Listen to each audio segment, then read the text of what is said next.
The fact I'm a football coach. It's a competitive thing. I despise for people to beat us.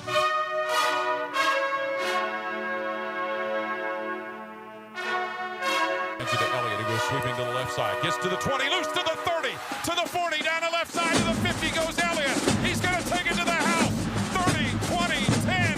Touchdown, Ezekiel Elliott. 85 yards.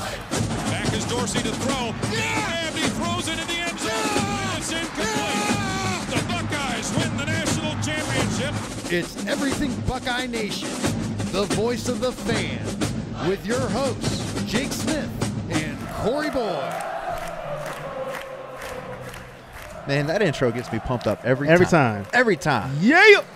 Welcome in, everybody, to the Everything Buckeye Nation show, a Producer G production on Fan Chat Nation. We appreciate you being with us tonight.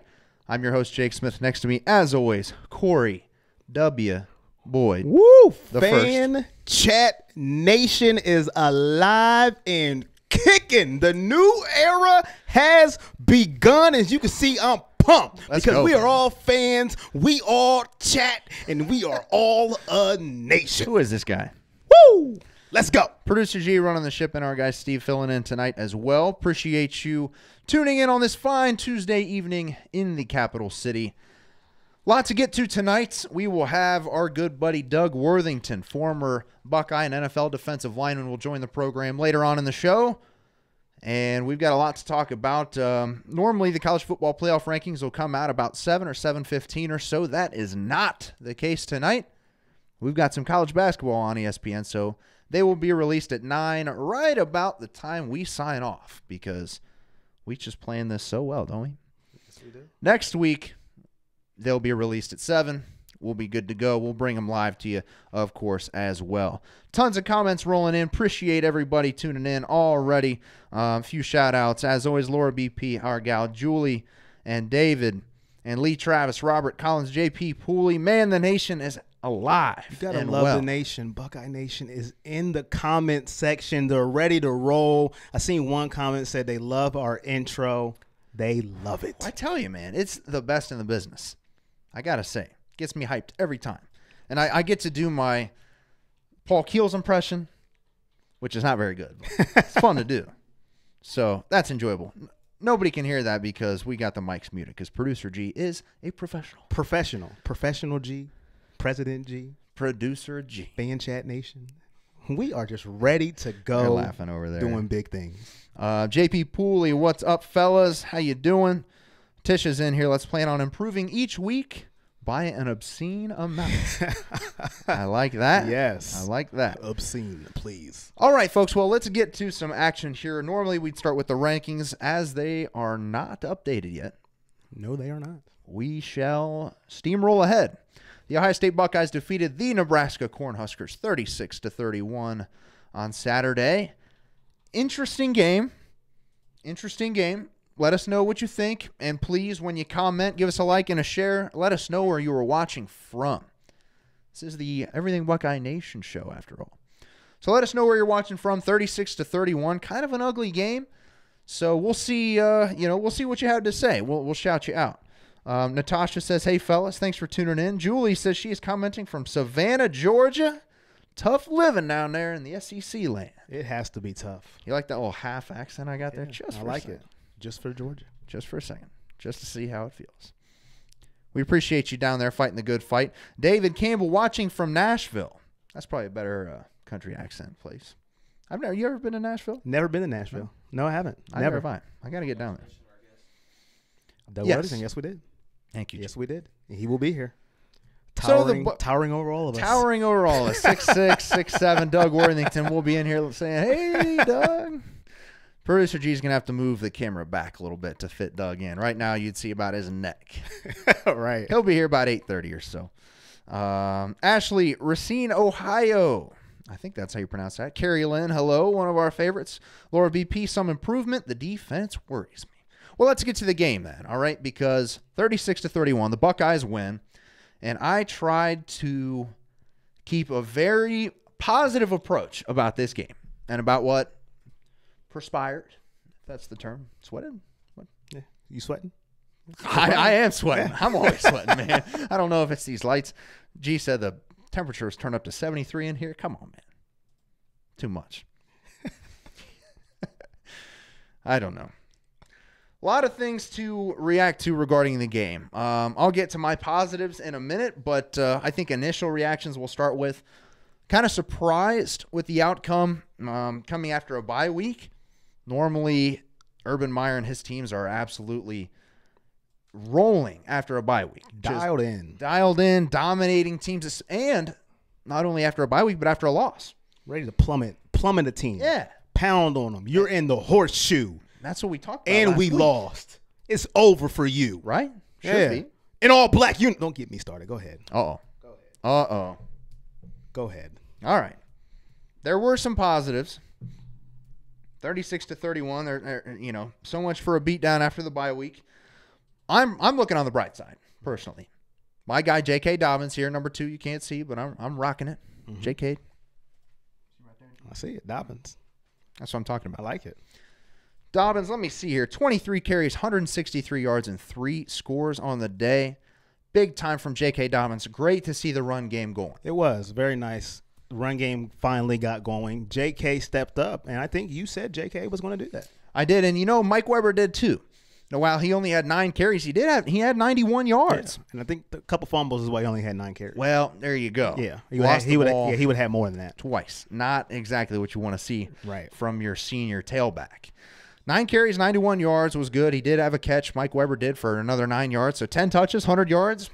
Good day minus the fumbles for Mike Weber, but J.K. was the story. 23 carries, 163, and 3 scores. That is definitely a positive. Haskins looked okay. It was kind of strange. He almost looked like he was off half a step or something. He didn't seem to be his normal, locked in, on the money. I don't know. And I don't know if it's a lack of I don't think it's effort. Almost a lack of intensity. I don't know. I feel like I don't see Haskins like fired up ever. You think that? I think he has the just a a calm demeanor. Joe Cool demeanor. Yeah. You know, just some cool. Learn from JT. I got this. Yeah, JT wasn't a fiery guy either. No, not really. He would deliver a hell of a speech in the locker room. We haven't really seen any of that. Got a few comments here. David says, no excuses after a loss to Purdue and a bye week to come out like that. Sean Eagleson, what's up, fellas? What's up, Sean? Thanks for tuning in. A lot of talk about Brendan White. We'll talk about him here in a moment. And all kinds of folks in here. Ryan Bowles, Dale Taylor, David Campbell, and Chase Eisenhower. He said Haskins did get tackled and hurt his throwing arm. We were talking about that a little bit before the show. I think he was hiding it, to be honest with you. I mentioned this when I was watching the game. Listen, in Ohio State, there's one thing with fans. The backup quarterback is the most popular person on the team. Yep. Okay? And there's already a lot of people that love Tate Martell. He can run. He's spunky. We all know Urban loves a running quarterback. Spunky. Do you think that he wanted to show he was injured? No. Do you think he wanted to get taken out of that game? No. Why? Because you got a backup quarterback behind you that is itching to play. And that's all you need to do is lose some snaps. So I think he did hurt his arm. I'm not making an excuse for him because if you're out there, you're going to play and you need to play. Yep. But I don't think he was going to tell them if he was hurt, if it's something you can hide. But I think his arm was hurting him after he got hit. Yeah, I mean, he took a couple big hits in the game. Certainly you don't want to see that with your starting quarterback.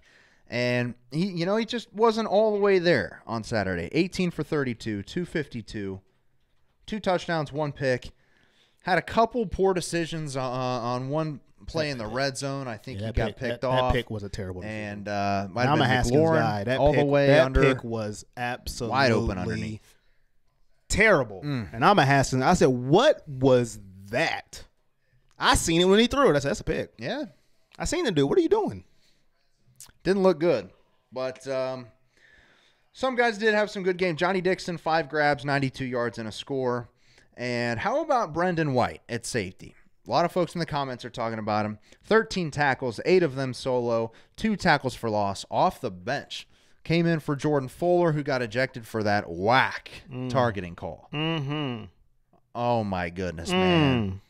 What'd you guys think of that? Terrible. Of that terrible. Think of that targeting call, man. That was terrible. And then ours, he wasn't defenseless. So, about, 15 minutes later? Right. He wasn't defenseless. The exact same play. So Give me a break. He can get hit in the head. It's okay. Stop it. Are these the Browns referees? Stop it. He was a runner, so he can be hit in the head legally. Ed Hockley's kid. Come on. Ricky and Dana Moen I now live in Alabama. I've been a diehard Buckeye fan for many years. We have a team and coaching staff that look drained or don't care. And Kyle Barr says, is it time to get rid of Urban's buddy Bill Davis? He's been a failure his entire career. A lot of weird stuff with the coaching staff. That cuts It deep. does, because it seems very strange. I mean, we obviously have the talent. So is it just the scheme? Is it the coaching itself?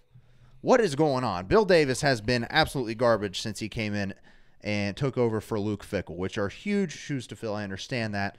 But Bill Davis, who trots out this, I coached in the NFL for 25 years. Well, let's see it, because our linebackers are not looking sharp.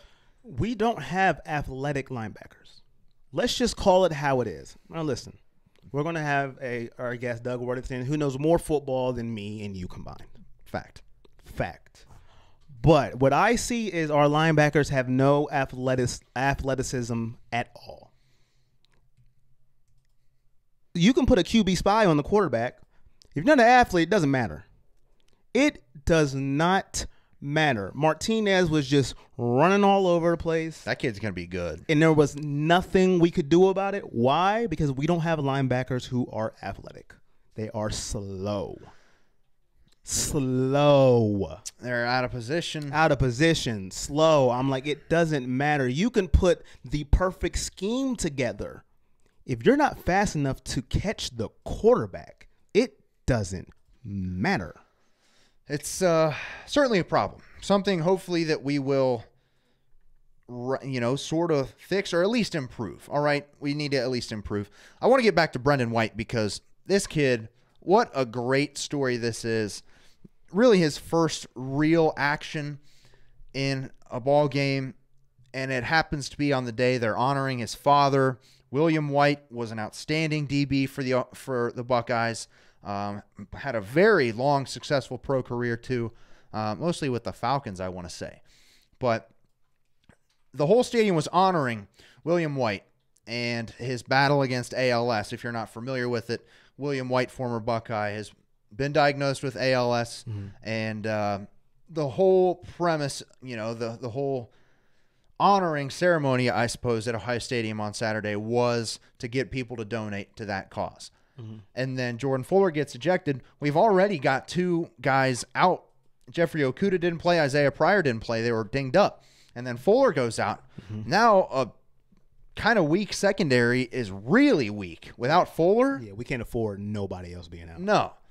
And then Brendan White comes in on his dad's day. 13 tackles, man. 8 solo, 2 for loss. Brendan White. Man, that was exciting. I mean, he was the lone bright spot, I think, on that defense. Because every time he turned around, it was like, there's Brendan White again, man. And it, causes the question, do we play him? It's called getting an opportunity. There you go. He got his opportunity, and he seized it. He seized the moment. He ain't taking it for granted. Not at all. That's the positive part. Those are all positives. And that's good. It's beautiful. Well, and I want to bring this up, too. Last week, I said that as long as we got the win, I wasn't going to be upset as long as we fixed the three things, our three main issues. And last week, I said our three main issues are red zone efficiency, defensive big plays, and penalties. I thought the run game would kind of go hand in hand with the red zone. So red zone, the last 2 games, we had 8 opportunities in the red zone, came away with 4 field goals, no touchdowns. That's not good. That's not going to get it done. Saturday, 3 touchdowns and 4 opportunities. That's how it should be. That's good. That's a major improvement. Defense-wise, we gave up just 2 plays over 30 yards. It's not good, but it's an improvement. I'm not asking us to be elite right this second, because we're not, and that's okay. But that's an improvement. And then penalties, we only had 6 penalties, 45 yards or so, and the run game was great. Dobbins had 163 yards. Weber had 91. It's an improvement. It was an ugly win, but a win nonetheless. We're 8-1, getting better each week. I'm staying positive. Let me be the bad guy. Oh, no. Here we go. And they can yell at me in the comment section. All right, everybody, yell at Corey in the comments. They can yell at me, and that's fine. I can take it. I have thick skin. And Doug Worthington's going to come here and yell at me, too. Well, I don't know if I can take that one. But anyways, here nor there. I'll back you up. Okay. Here's my problem with that, with the victory that we had. Okay? We had time to prepare. Okay? We had a bye week. We had time to prepare. That's my problem with the win that we had. Now, I know some people, I've read all over Facebook all week, you're not a fan. Why are you being so angry? Why are you yelling? We won. What have I said from day one when I'm here? I'm thinking about the big picture.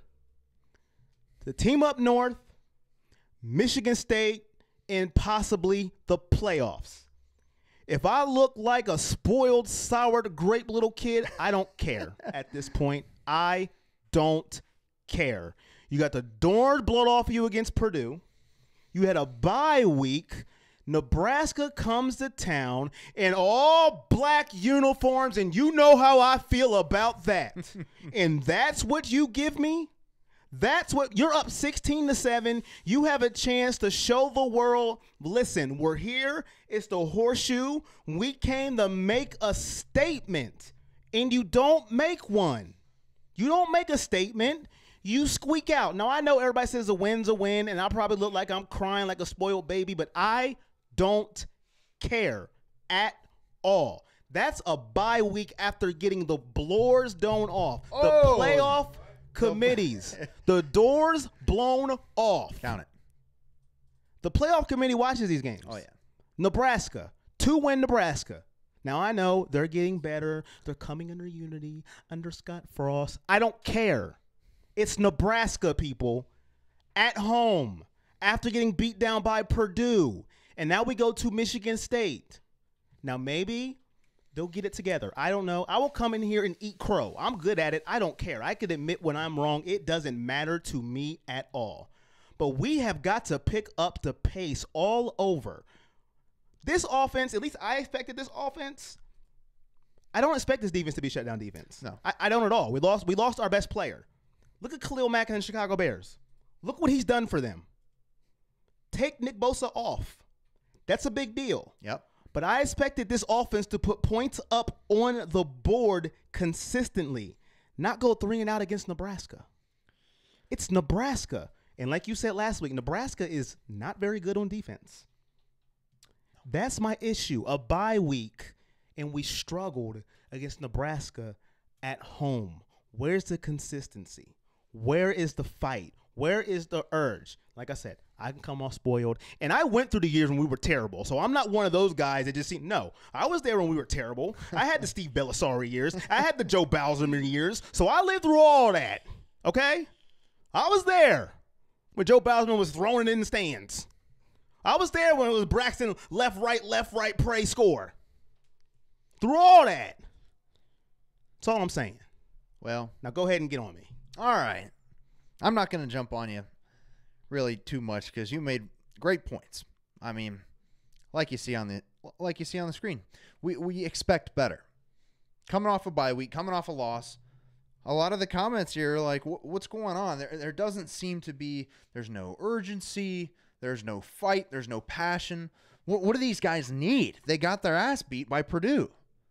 Wouldn't you think that would fire you up? And for 2 weeks, all you're hearing is, "Wow, this team, they got something. You know, they're something's going on over there." Wouldn't you want to come out and shut them up against a 2-6 team and put up 65 points? Apparently not. I guess not. A lot of comments in here. Eddie Stats, what's up, man? Smell something this Saturday. Yeah, we'll get to the Michigan State talk here in a little bit. We will see. We'll talk all about that. Ashley says something interesting. I was listening to Mark Packer on my way home. Eddie George called into the show. He even said there is something going on inside of those walls and none of us know about. Something's going on, man. I don't know if it's Urban's health. I don't know what's going on. Somebody on the broadcast on Saturday said this feels a lot like Urban's last year at Florida. There's no fight. There's no energy. It's just very strange. Something's going on. Something's not right. And a lot of people in the comments are agreeing. I don't know. It's tough. David Campbell says, move Chase around to Chase Young. Show some different looks. I like that. Brandy says, it seems like the passion is gone. It was a rough start to the season, but now it's time to shut up the haters and show them who we are. bingo, but why don't they want to do it? I'm sure they want to do it, but gosh, it is it's frustrating, man. It really is frustrating. A team with all this talent before the season, everything, all you heard was this might be the most talented team Urban Meyer's ever had. Well, what the hell's going on there? And I tell you this, when I watched that Alabama game against LSU, yep, and I know this may be sacrilegious, but my goodness, that's all I had to say. Listen, I know they play nobody. Listen, I am number one that says they play toilet paper schedule. But they went into LSU and beat the brakes off them. Yeah. They made them look like Nebraska. I was like, wow, LSU sucks. Didn't see that coming. Nope. And that's what I'm talking about. That's what I expected us to do to Nebraska. Maybe not shut them out, but you get my point. Sure. To come on offense, look dominant, come out, handle business. I didn't see that coming with Alabama and LSU. I thought that was going to be a barn burner, 7-point game. 29-0. I thought that would be a good game, too. I was pretty disappointed. I had to give up on that one. A lot of comments in here. We appreciate everybody tuning in. Of course, this is the Everything Buckeye Nation show here, Producer G Production, Fan Chat Nation. We appreciate you tuning in. Give us a like and a share, and let us know where you were watching from. Robert Collins says, Urban's 18-1 in November. So, well, we'll see. After the next 3 weeks, we'll see if he's 21-1 or if we're 19-3. Because it is. So if he had one loss, which loss could you stomach the most? Maryland State. Stomach State the most. Yep. Because for whatever reason, Mark D'Antonio just has something on us. He's got something on Urban Meyer. I don't know what it is, but it is ugly.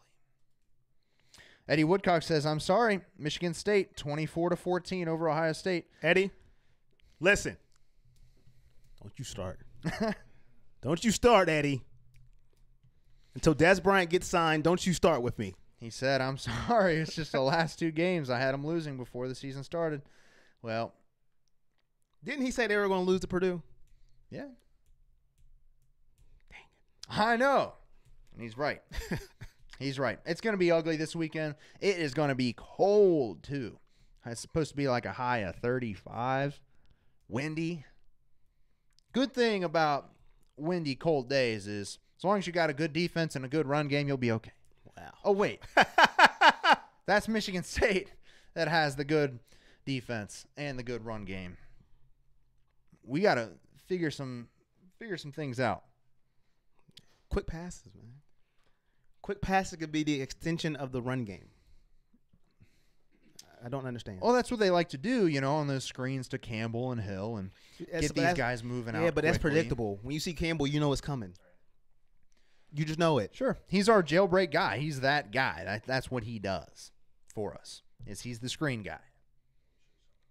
I don't know. We got a lot of things to worry about, but I think we'll figure them out this weekend. We will know after Saturday what this team's going to do. My mood come next week is going to be one way or the other. Because my confidence gets the team up north. Mm-hmm. One way or the other. Because D'Antoni's gave us more problems than Harbaugh. Oh, yeah. Even though Harbaugh's team is so much better this year than he's ever had, D'Antoni has just gave us problems, whether they're great or they're terrible. They still have gave us problems. So after this weekend, we will see. We'll see. I mean, it's a huge game at Michigan State. 12 noon. I don't like that it's a nooner either, man. Yeah. It's like if we can't get these guys fired up for a home game in these black uniforms, the shoe was quiet. We're going into a hostile environment. It's tough to play up there, man. In East Lansing, it is ugly. And it's going to be cold, and it's going to be windy. We're not going to be able to throw the ball around like crazy. So hopefully we'll be able to run the ball. We made good improvement this week running the ball, but it was against Nebraska. Mm-hmm. So it comes into play, well, are they actually good? Are they actually improving? Or is it just what I did like is Dobbins was patient. He was more patient running this week. He was more patient. He said it was against Nebraska. Yeah. We just have to take that and keep going. we have to keep running the ball, but it doesn't have to be on first down every time. And that's where we mess up. 1st and 10, let's run. Why? Then the whole world's going to know it, and then you're stuck at 2nd and long if you get 1 yard. Did you see what Carrie said in here? I probably was going on my tangent. I probably missed it, Carrie. I'm sorry. She said they need to make the adjustments they need to during the game. Stop being so predictable. Thank you, Carrie. I missed it. I wasn't trying to steal your glory. What Carrie said. There you go. Onesto, sorry if I mispronounced your name. Ohio State ready to demolish Michigan State and that team up north in that order. I see it. I like this guy. I like Ernesto. That's what I'm like. That's what I'm talking about. I like Ernesto. Because all I'm worried about really at this point is beating that team up north. And if we look like crap this Saturday, listen, I'm not going to be feeling I'm too not going hot. to lie. I'm an honest person to a fault. To a fault. I am not going to sugarcoat. Listen, y'all watching this show, I'm not going to sugarcoat y'all. I'm going to keep it real. Whether y'all like it or not, I'm sorry. Don't hate me. Don't throw, stones at me. This is the scaredest I've been in a while playing Michigan. In a while. I usually go, whatever. It's the team up north. Please. Now I'm like, ugh. Yeah. I don't know. Yeah. That defense is nasty. Quarterback and run. We just can't stop a running quarterback for some reason. Well, Nervous. see, that's something interesting that Nebraska's scheme-wise hurt us offensively. What Michigan State does is completely different and actually plays to our strengths. So maybe we'll have that going for us. But against the Wolverines, I don't know. They've been putting in some of that read option stuff, some of that Colin Kaepernick stuff when Harbaugh was in San Fran. I don't know, man. We've got 3 weeks to get a whole hell of a lot better. Actually, 2 weeks, 2.5 weeks. But it starts with this Saturday. So that's what I'm most... Where's the flea flickers? Like where? I don't know. There's no creativity. Stop. Like you said, I don't know let it go, if Urban's getting too involved in the plays, calling the plays, if Ryan Day's... I don't even care if it gets completed. First player of the game, flea flicker, throw it as far as you can to Paris Campbell. As far as you can. Because he's fast and he'll get it. That will take the safeties and go, oh, okay, you will go deep. So on first downs, we can't just stack the box. We're just gonna run it. 1st and 10, let's run. No threat of the quarterback running. Yeah, the quarterback's not running, so you have to do something different. Unless it's a 2-point conversion. Yeah, a 2-point conversion run that's not going to get anywhere with Haskins, and that's my guy. What is going If you're going on, to do that, man? just throw Tate in there. Like, come on. Shout out to Ron Ferris coming in and Dave Newbold. They will play to the level of the competition. Well, I don't want that. We've seen that for years, We need to play man. to our level every game. See, but we don't. And that's the problem. That is a problem. Man, Steven says creativity is coming, guys. Believe that. believe that. Well, Roman Steven, Reigns. I am believing. Come on now. Ron, thank you. McCall, he got 1 touch. We saw some then- DeMario McCall. You know what happened? They put it in the back pocket. Save it. Maybe they thought we didn't need to show. I don't know, man. Oh, Eddie. Is that what you're laughing at? Eddie No, Stat says I Hugh didn't. Jackson's available. Eddie, you know what? Come on, Eddie, man. Come on, Eddie. Come on. Dang. Denise says. Eddie, Hugh Jackson can go to the Colts. How about that? I know See he's the Colts fan. Oh. Yeah, he can go to the Colts. Yeah, go ahead, Eddie. You guys will take him, right? Denise says, where's another play? It's always the same plays. That's right. Yeah. There's no creativity. I don't know what's going on. Zach Kaiser says read options are never creative, which is true. Especially when your quarterback can't run. But it's okay. And you know what we didn't say? What we didn't touch on? Ron, I did not. Let me know, specify, Ron, for me about Spielman's comments, if you would. But what we didn't talk about is when we got into the red zone, that weird-ass power formation, it was almost like a wing T type power O. And you know what? I liked it. You know what I was waiting on when we got in the red zone? I was like, come on, do it. Tate. So I'm right. And he didn't trottle, and I said I'm wrong. But we scored, so I can't. We did score in the Long as red we zone, score. 3 for 4. That's good. And we should have been 4 for 4 if we didn't throw that stupid interception. See, Yep. I get on players I like too. Yeah. Listen. I am equal to all criticism. I will criticize myself. I don't care. Doesn't matter to me. Not a great show from you tonight, Corey. I don't care. That's okay. Robert Collins said Wyatt Davis was in as the third tight end on the run there. He was wearing number 86. You see that? I was like, is that Draymond Jones out there? What is going on? Are they going to throw this man the ball? Now that's creativity. Yeah. That was a very strange formation, but it worked. I liked it. And it was power football, shove it down your throat. We're running the ball. We're going to score. And I was like, what team am I watching? Is this the Ohio State Buckeyes? Because, man, was that good to see. But, it's just something we've got to work on a little bit more, and we shall see. We shall see. Well, what do you want to talk about? You want to talk about college football? You want to talk about this game Saturday before Doug Worthington comes in? We can talk about some Buckeyes in the NFL. Let's talk about some Buckeyes in the NFL. All right. Let's give them a little love. It was some positivity. A banner weekend in the NFL for these Buckeyes, man. They were all over the place. I'm going to update this just a touch, man. So let us know in the comments, who was your favorite performance of the Buckeyes in the NFL this week? A lot of them are going to be our guy, Michael Thomas. Can't guard Mike. Man. You know what, man? Flip phone Mike. I had an outstanding idea. Sunday, after I was watching this Sunday, I was like, bro, I'm going to bring a flip phone in to the show. And we talk about Michael Thomas. I'm going to flip it out. I'm like, oh, hold on. Yeah. And then I forgot about it till just now. You got your flip phone, huh? Yep. Okay. I didn't bring it.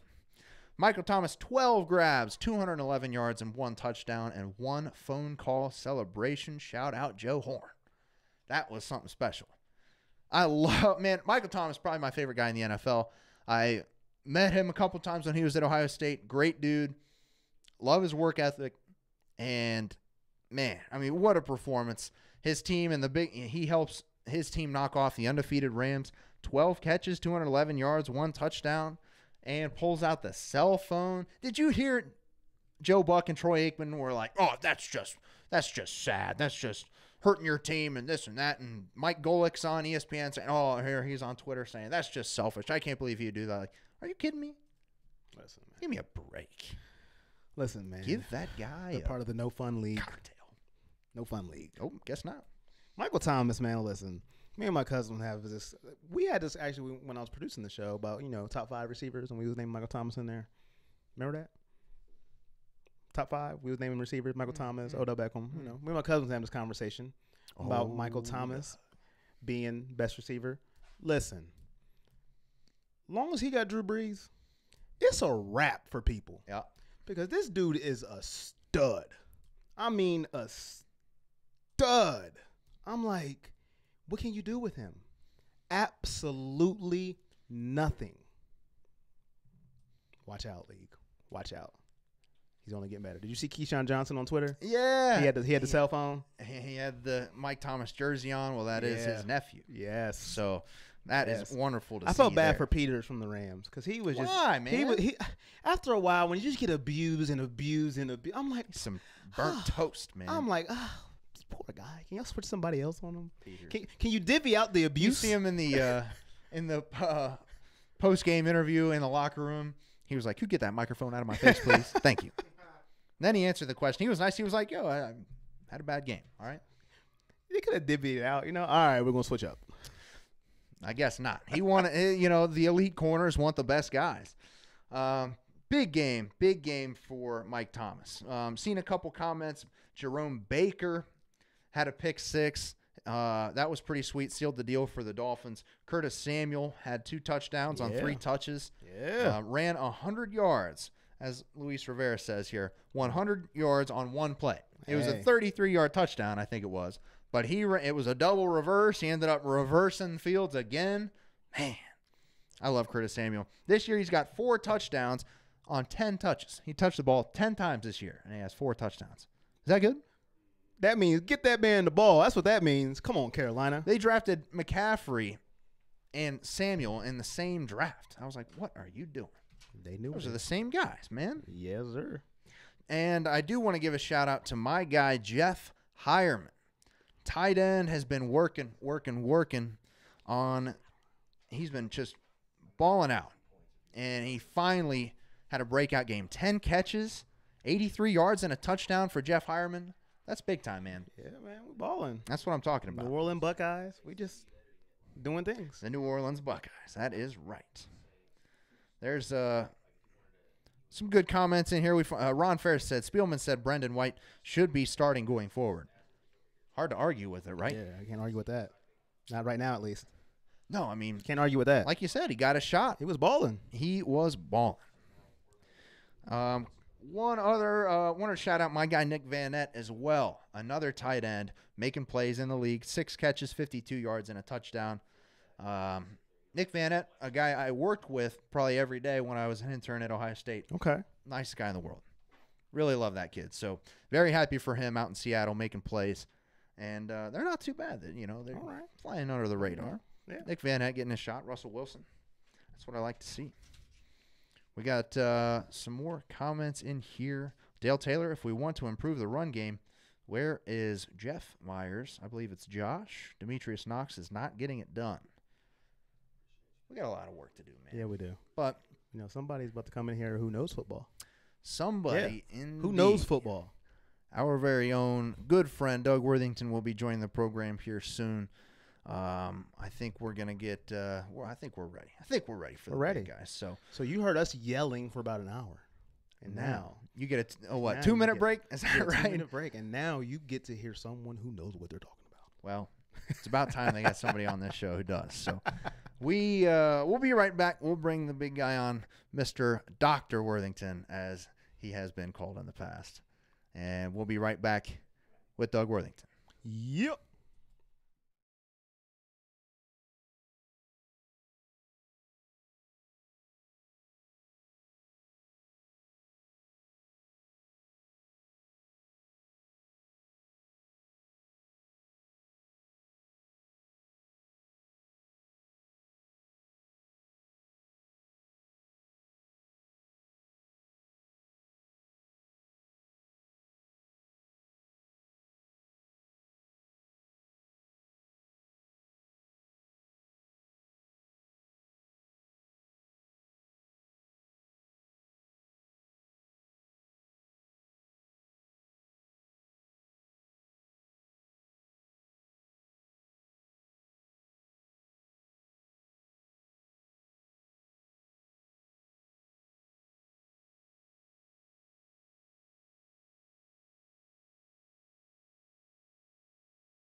And we are back live.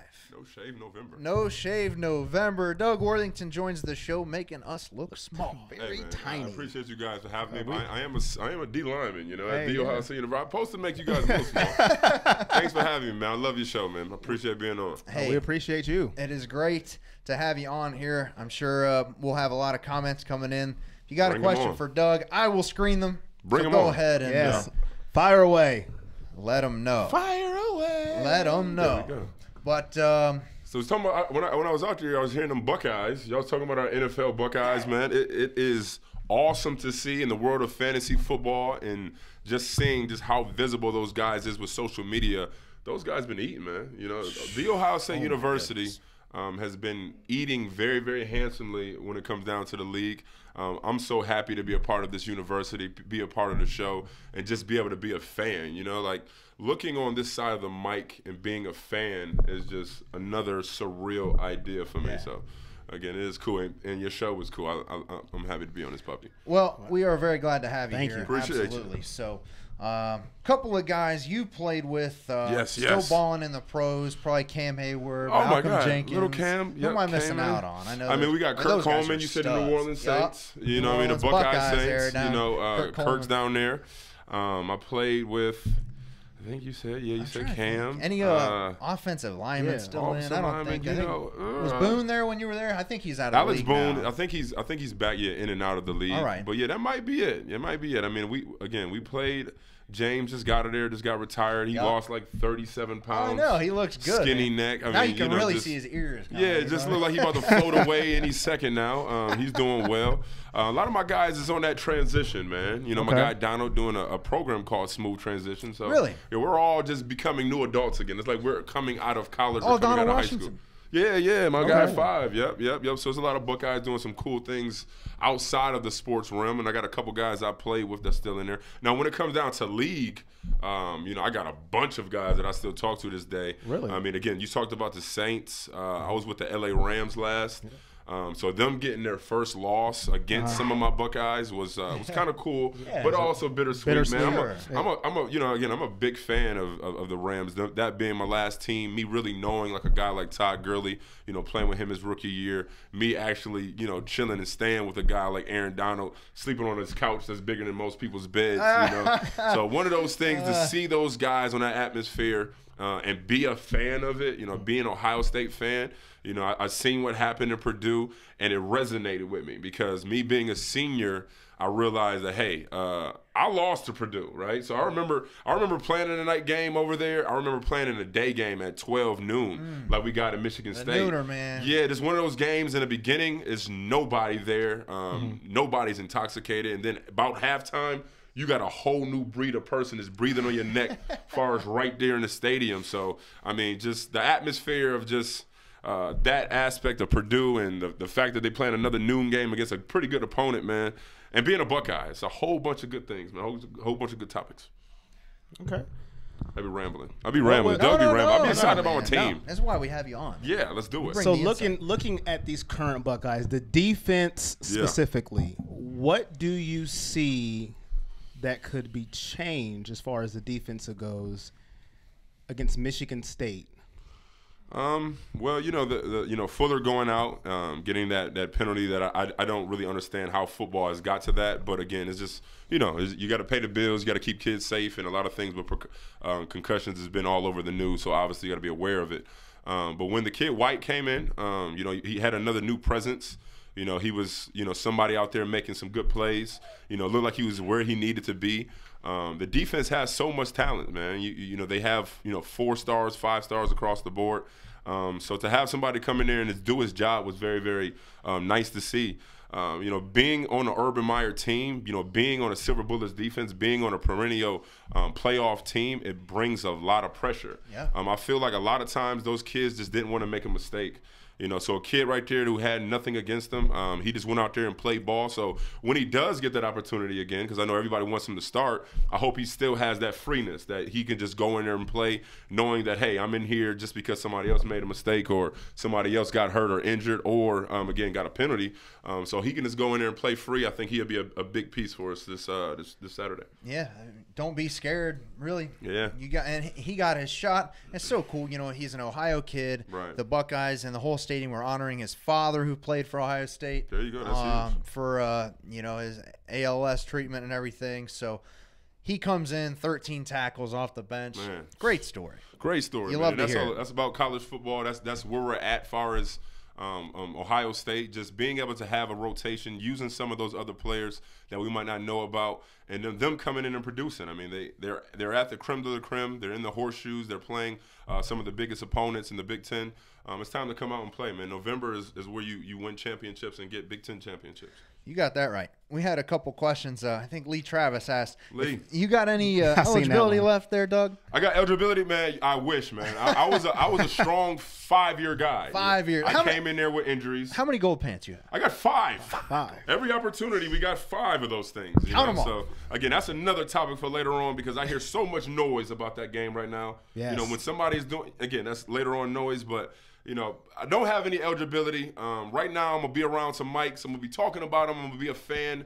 I'm going to be somewhat of critical with them when it comes down to certain things. But, again, playing, bad knees, just tore my quad. I wish. Yeah, I'm an old guy. Now, I'm not going to lie. Before you got here, I went on a little soliloquy. There we go. Yeah, wow. I was a little angry. Word of the day.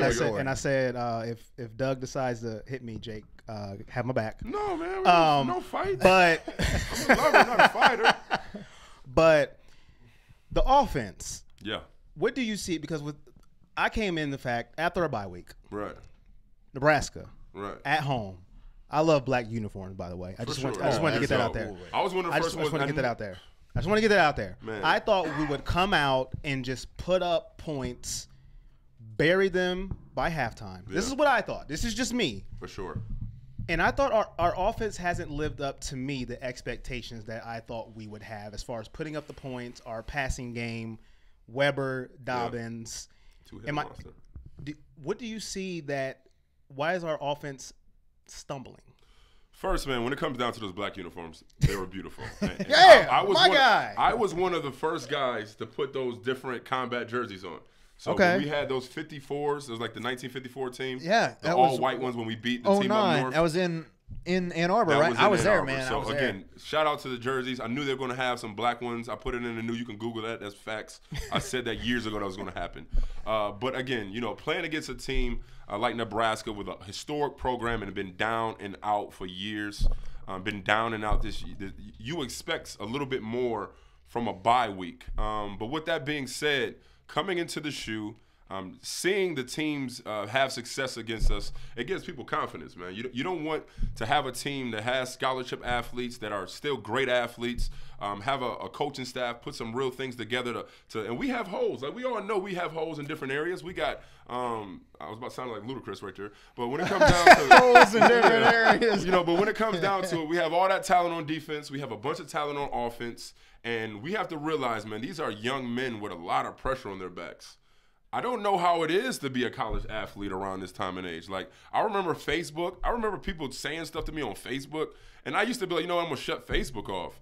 Like, these kids are literally media outlets. They're literally just marketing individuals with 20,000, 100,000 fans, and they're getting all types of messages, all types of nonsense. They're hearing what's going on. They have the access to all the sports. They look at it. They read it. So, with that being said, people coming into the shoe, us having our woes, us not maybe having and living up to the things we wanted to do this season, everything is still in front of us. So if they kind of could get it together, I feel like the sky is still the limit, man. We're in a great place. We're with our backs against the wall. So the things that the Buckeyes can do is they can have some guys come in there and just play free, play fast, play like you in high school. If you make a mistake, okay, don't worry about it. You're a young kid. Learn on the fly. That's what football is about. These kids got to go out there and be what they are when it comes down to those highlight tapes and those 4- and 5-star ratings. So I'm excited to see what the rest of the season looks like. Nebraska, it didn't do nothing to me when it comes down to being mad or upset. I think every game is going to be close. You look at that 2002 team. That season, they was about to lose to Cincinnati. Yeah. They were losing to like both. They were battle tested. Every game was like every game. That took 2 years off my life, but that's but every game. And when it comes down to it now, you just want to get a shot to be in the playoffs.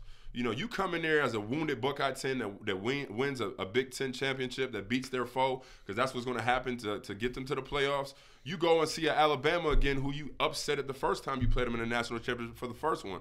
So you just got to get yourself in the game. You know, it's almost like fantasy football. Like, it don't matter what type of record you have. If you get yourself in that area in the playoff time, you got a chance to take all the money, and that's what I hope the Buckeyes do. We are joined by former Buckeye and NFL D lineman Doug Worthington here on the program here. What, 6 years in the league, right? You got your pension? You know what? That's what it is. It was 6 years, but again, we'll definitely go down that road another time. but it was a 6 years of just grind, of battle tested, of grit. And yeah, I got my pension, man. That was the biggest thing to come out of it. And I got some NFL injuries and some monies from it. So cool. It was cool. It was a good time. It was fun.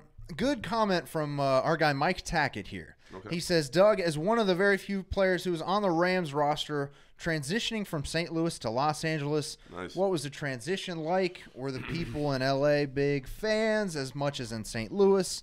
Do you think St. Louis would be supportive of an XFL team or an AFL team? That's a lot. I mean, that is a lot. Going from St. Louis to L.A., me being just a guy, a work hard guy. I mean, I was excited. It was one of those Hollywood. I remember even getting an opportunity to be on like a show with my girlfriend and my daughter, and just like have the aspect of being like the practice squad guy. With that being said, I mean, it is LA. There's so many stars. There's so much things to do. It was a different type of atmosphere. There was so much fans, and we went to the Staples Center. It was just so much going on. So it's one of those things where I don't know exactly if they would have been as rah-rah as the St. Louis Rams. It's a different type of community. It's a community that kind of, needs their team. I remember when I actually got down there, Ferguson was happening. So, be around a time and place with an organization where so much turmoil around the city, them coming to a game on Sunday kind of let things come in perspective and still have some happiness and joy. So shout out to St. Louis, man. I know everybody that left, still has a good, heart for that city and the fans. But, LA Rams, man, they're rock stars now. They're kind of like, leveling up the whole entire city. Like LA, the Lakers and LeBron has to kind of live up to the hype that they've been given. So it's a great place for those guys to be. A young Todd Gurley, Aaron Donald, two great, massive figures in the sports world that are doing tremendous things early in their career. You're really going to be destined and see like just two dynamic superstars that probably transition to some movies and commercials and be on the football field. It's gonna be like nothing you ever seen. It's gonna be kind of cool. It's gonna be dope to watch. The transition from all that Hollywood screen is awesome. Mike Williams has a question for you. I've brought this up too a couple times. What do you think about a package for Tate Martell inside the red zone, knowing the struggles we've had scoring once we get there, especially the Purdue game? It's one of those things with coaching. Like they got to leave some for the unknown. Like, again, we're talking about Purdue. We're talking about Nebraska. We're talking about Michigan State. Of course, I can see something like a whole different few packages that been practiced all year for like a Michigan or a playoff round.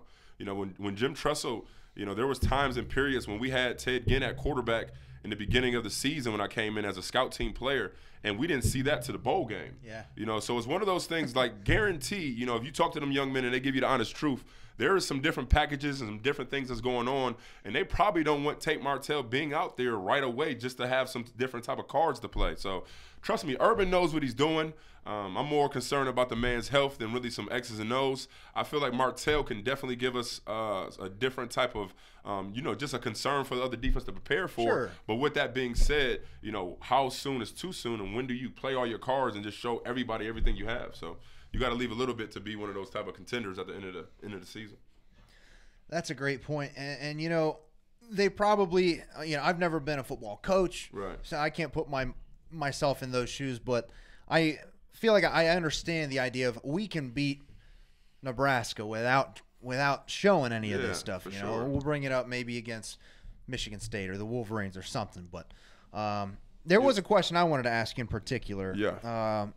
You mentioned Coach Tressel coming out of Buffalo. What was your recruitment like coming to Ohio State? Who were you recruited by? Did you get to talk to Jim, once a week or every day? One of those things.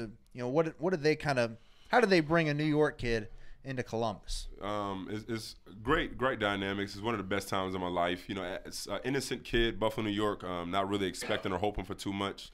To be able to be blessed to play at The Ohio State University, not even knowing the magnitude. I mean, like if a Purdue or if a Penn State or like another team would have recruited just a little bit harder, I might have been swayed to go to another place. I didn't really know ball or Ohio football until I got here. Again, it's a higher power. It's a God. I think I got here for a right reason, for the reason. Mike Daniels, Lord rest his soul, Will Smith, rest his soul. Those guys are in heaven. Ohio State lore and will always be just remembered. And they were two vital instruments to get me down here, to play at The Ohio State University. I didn't think a kid from New York, upstate New York, had any purpose to be in Ohio. I thought it was cornfields and all types of other different things, so I wasn't really interested in what they had to pitch. You're not all wrong. Right. So with that being said, Mike Daniels did a tremendous job, and back then it was a lot more limited. It wasn't as easy access as it is now. So I talked to him and maybe Trussell like every few weeks or every week. I had a bunch of people calling my phone, but I always played sports, so I didn't really have a time to kind of get to people. I think probably at a period of time I actually lost my cell phone. It wasn't that cool to have one. I actually didn't want one back in those days because they were, my mom and dad can kind of get a hold of me too much. But, with that being said, man, it's a new day and age. Mike Daniels, rest his soul, and Will Smith. Reason why a kid from Buffalo, New York, had the opportunity to come down here and play and show my talents, man, and I'm forever in debt for those guys for that. Great. That's big, man. What was your, if you can remember, or say one, the toughest matchup you went against as a Buckeye?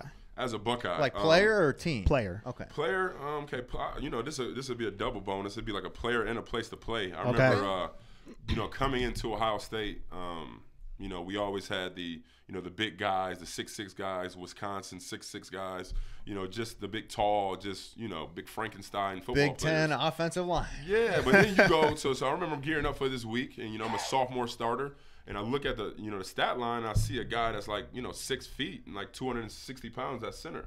I'm licking my chops. I literally didn't watch as much film as I should have. Didn't realize the person I was going against, but it was a guy that's probably in the league. I know he played in the league last year. I'm not sure, but his name is A.Q. Shipley. A center who had all types of flexibility, versatility, just a true athlete who was whooping my butt for an entire game.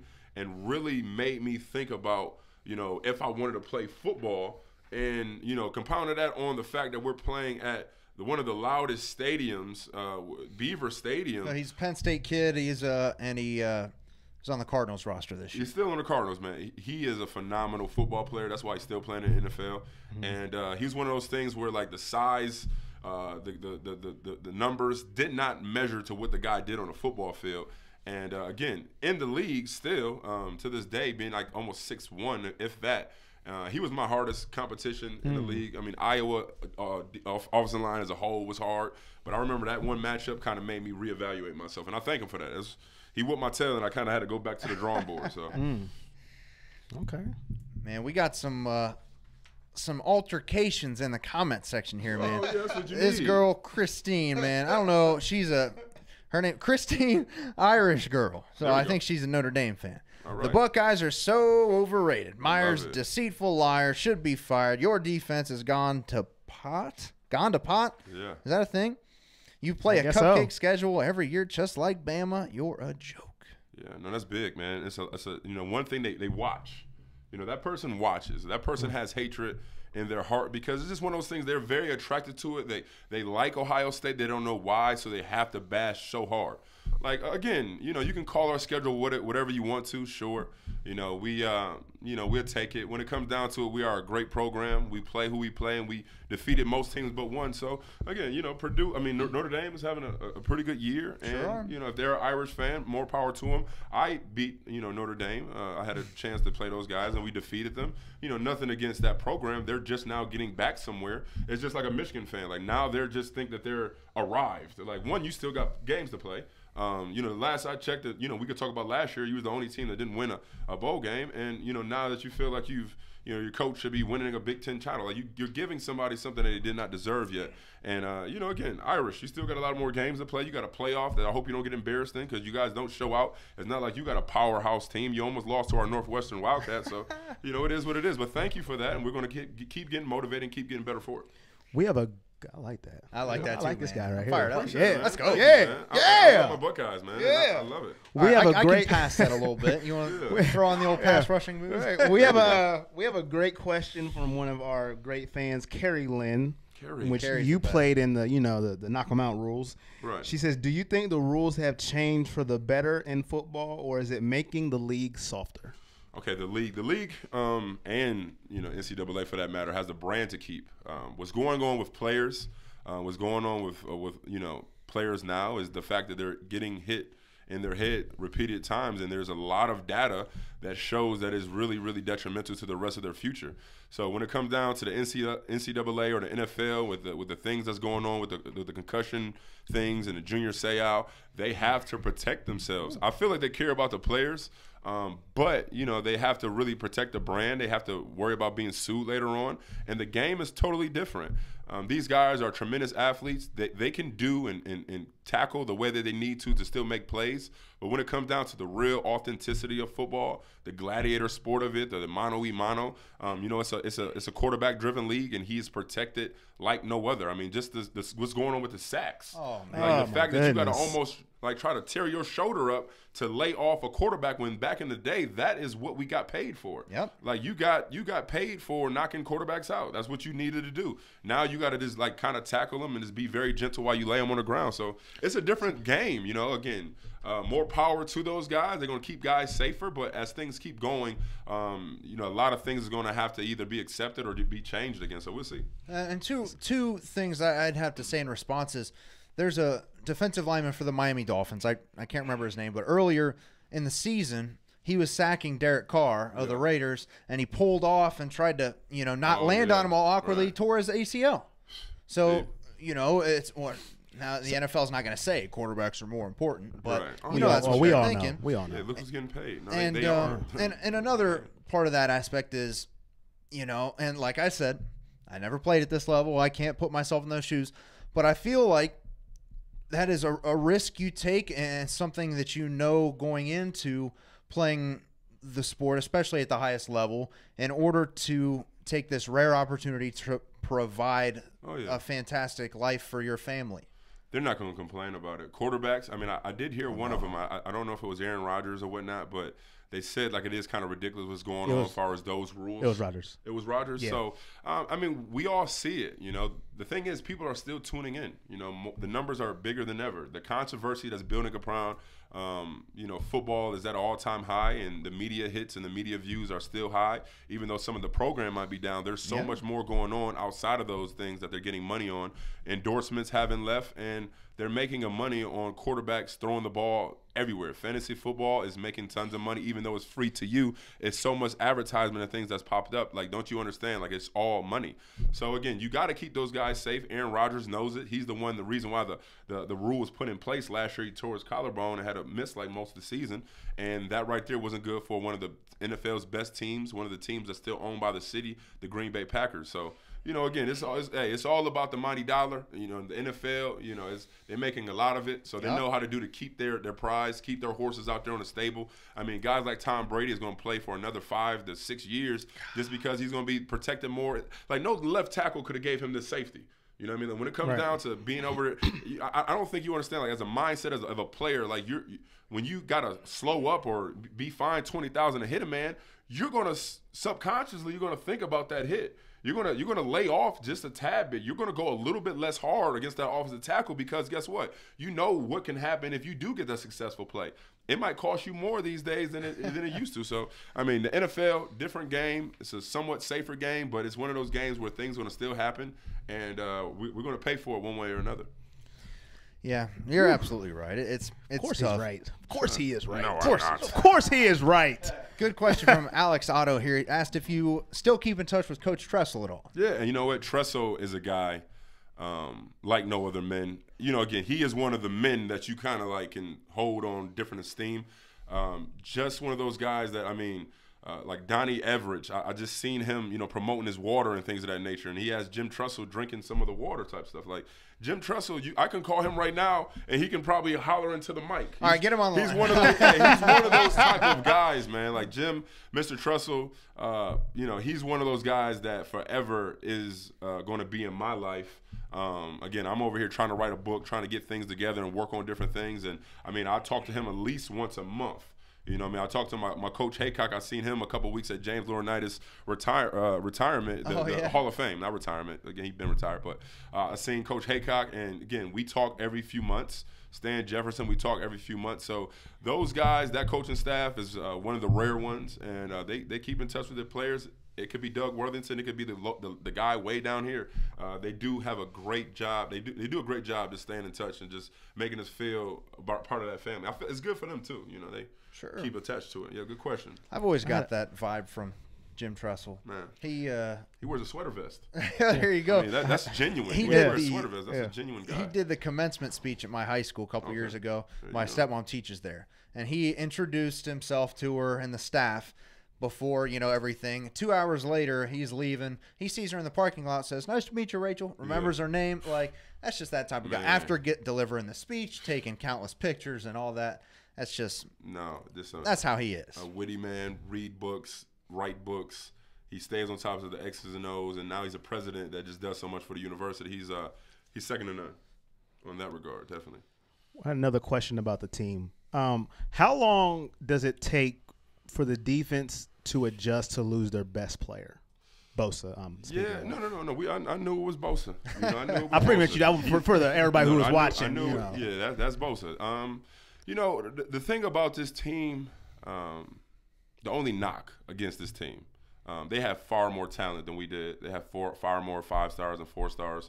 They have far more guys that's going to have that successful careers in them NFL. Like they have that. They have what you want. Urban has done a great job getting those guys from the best programs coming together and just becoming better men and better players. But with that being said, I don't know who the alpha dog is. I don't know who is that leader on that team that's going to make Joey Bosa's departure, not hurt as much. Nick. Nick. I'm sorry, Joey, Nick. Yeah, they the little Bears, whatever their name. There you go. With that being said, again, I wasn't better than Cameron Hayward. I wasn't better than Thaddeus Gibson. I wasn't, Brian B. Roll. I mean, it's John Simon, a bunch of guys, Dexter, Rob Rowe, a bunch of guys that I played with that were physically better than me. Had a little bit more IQ as far as the football game, was a little bit more athletic, had a little bit less bumps and bruises. But what I was in there for, I was like, they can count on me. I was that 111th. I made sure I was in my gap. It might not have been pretty. It might have been 2 yards back. It might not have been the pressure that I needed all the time. But they also know I was going to be there. I was going to lead them. I was going to keep them accountable. Like, I mean, there was times where I was telling Cameron Hayward, like, hey, you're better than that. Like, yeah, there was a double team, but you can do better than that.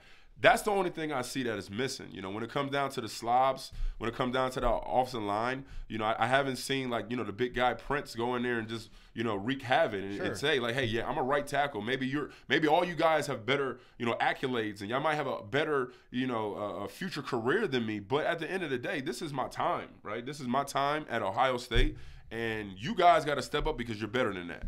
MJ, you got to step up. Demetrius Knox, you got to step up. You guys got to play better. And when guys hear that, they respect you different. They hold themselves to a higher regard, a higher esteem, and they want to give their senior, they want to give their leader, the person who had the nerve and audacity to kind of go ahead and get in their face. I remember when Billy Price, a few years back, it might have been last year, but, he was talking about a loss that they took and how, it wasn't acceptable and how he was going to get things together, and they held a player-all meeting. Now, again, I'm not in those Ohio State walls. It might be that.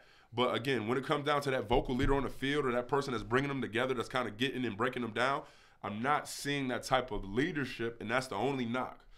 That's the only thing that we got different. Again, like I said, they're a far superior team athletic than we were. I mean, we got a guy named TP that might have been the best athlete in Ohio State history. He was all right. As far as being as tall as he is and what he can do on a football field. But other than that, those guys have it. So with that being said, have a leadership. The turmoil with the coaching staff, as I feel like it is. I mean, even Urban coming in this year, the man's health.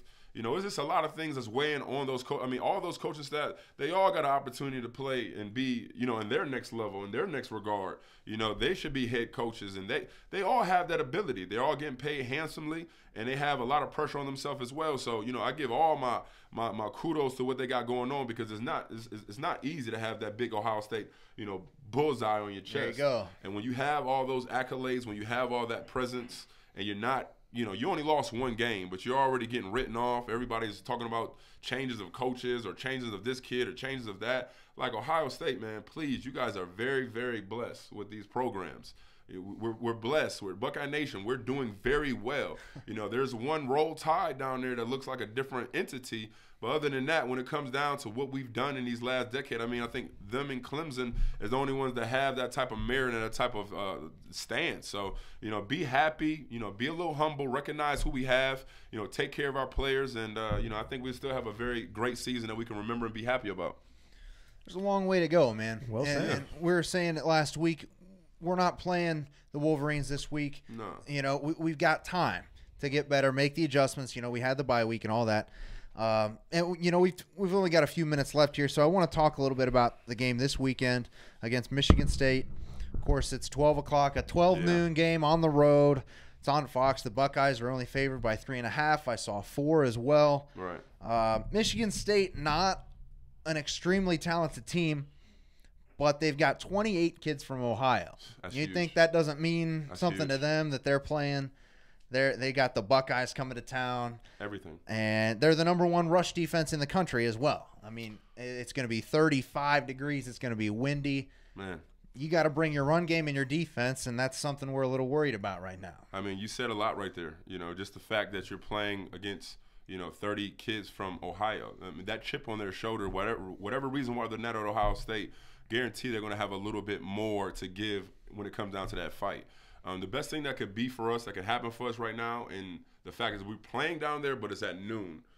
So to have a crowd that's hopefully not as rowdy, that's hopefully not really expecting, as much as the things that happened the weeks before, even though they're going to have a pretty packed place, I feel like that kind of helps us a little bit. I do not want to see a night game in that environment with that weather at this time of the season. It's November.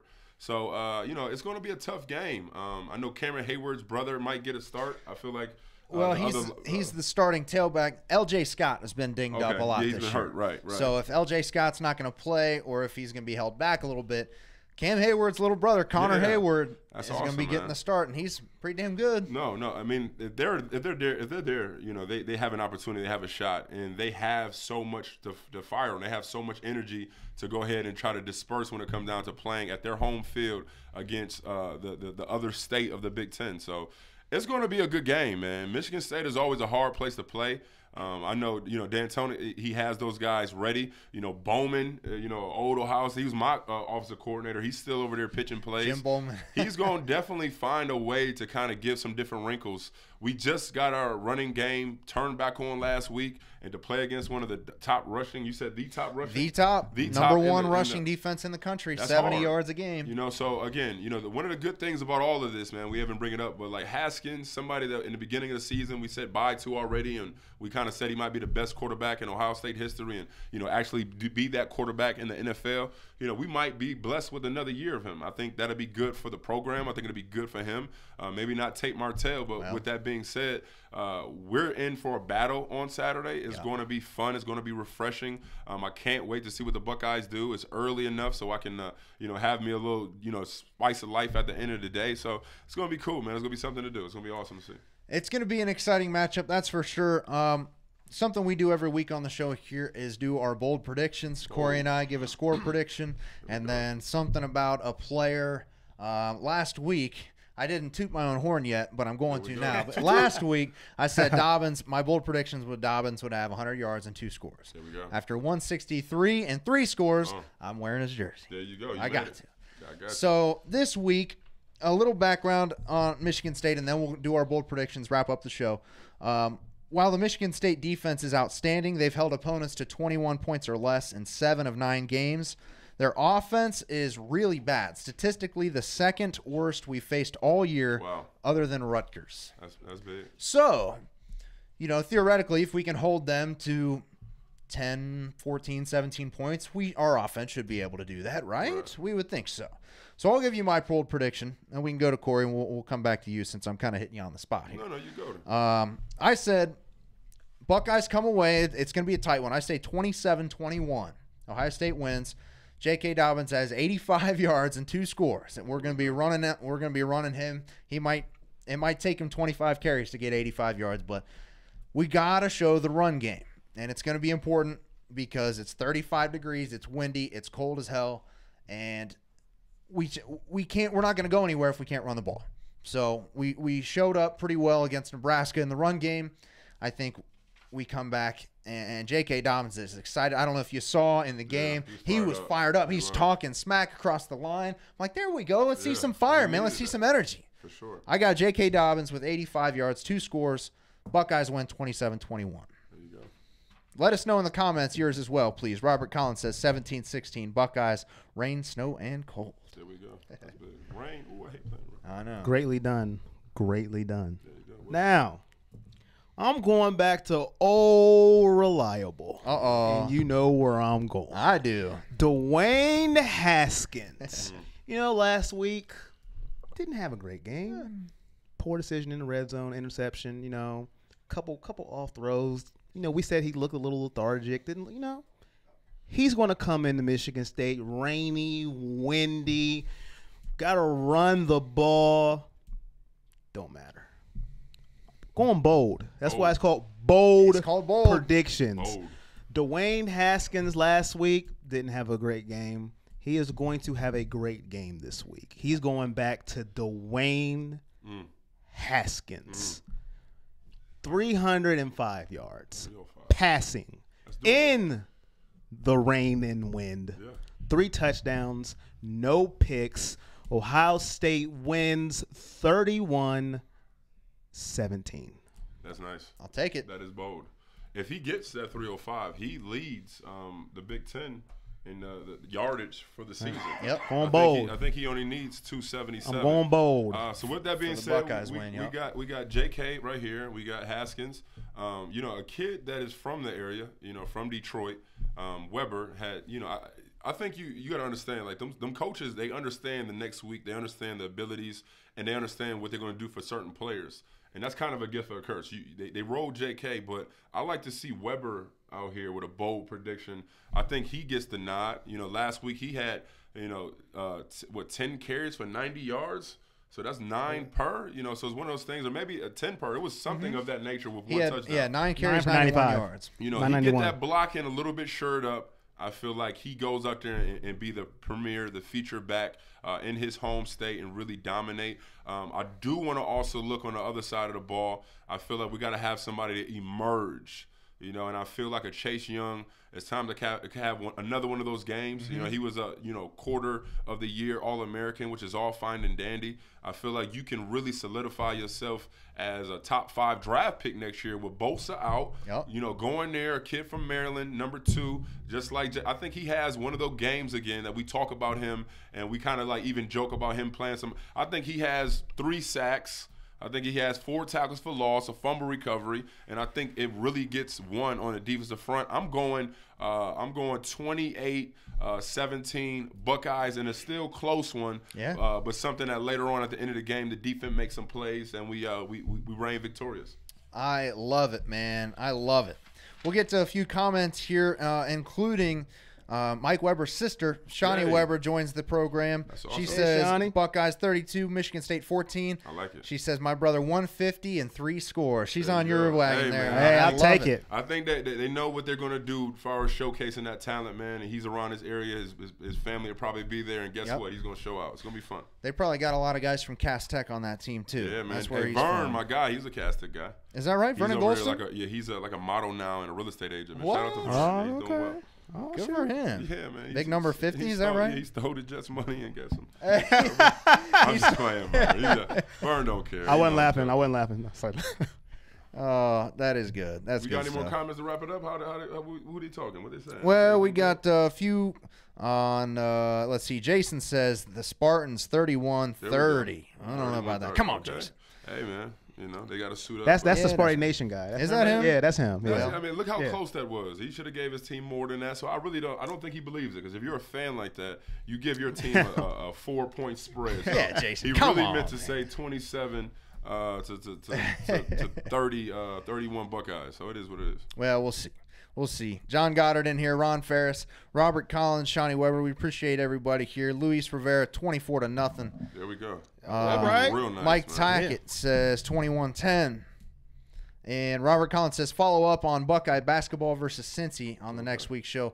Ohio State basketball starts the season tomorrow night Wednesday, at Cincinnati. At Cincinnati. I'm a Bearcat alumni. Whoa! It's a tough one. Tough call for me, so I'm not going to make it. It ain't tough for me. Beat down them Bearcats. Down, please. Beat them down. It ain't hard for me, Buckeye see. Nation. We will see. It ain't hard for me. There you go. Oh, man. Lee Travis in here. Brian Price, 34-21 Buckeyes. JP Pooley, 28-13 Buckeyes. We appreciate everybody jumping in the comments here. We'll be back next week. Next week, you'll be stuck with us too. Don't cry. Don't cry. No, Doug won't be back. Come back whenever week. you want. We'll Whenever you want. Yeah, you guys are family. Whenever you want, come on back. Definitely. It's fun, man. Thanks for having me. Well, we appreciate you. If you missed the show, you can always catch us on Facebook, Twitter, and YouTube. Of course, SoundCloud, Google Play, iTunes. We're all over the place, man. If you catch the show, watch it, redo it. Replay it. Give us a like and a share. Repost it, man. Yeah. Repost it, share it. You. Tell them you was talking to Doug Worthington. That's all you have to say. We can talk all the time. Fan Chat Nation is where it's at, ladies and gentlemen. The era has begun. It has begun. For producer producer Steve, Corey Boyd, I'm Jake Smith. That's Doug Worthington. Yeah. We'll see you next week, folks. Go Let's Bucks. go. OH. I-O. All that good stuff. See you next week, folks. Go Bucks. Yeah.